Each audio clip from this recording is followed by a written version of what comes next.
Now I'm going to show you how to add a fingerprint to your deadbolt. First you have to press the master button 2 times.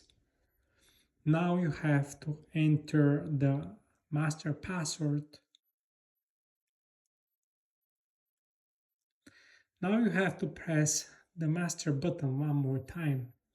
When you see the green light, you have to press 4, and now you have to start scanning your finger 8 times.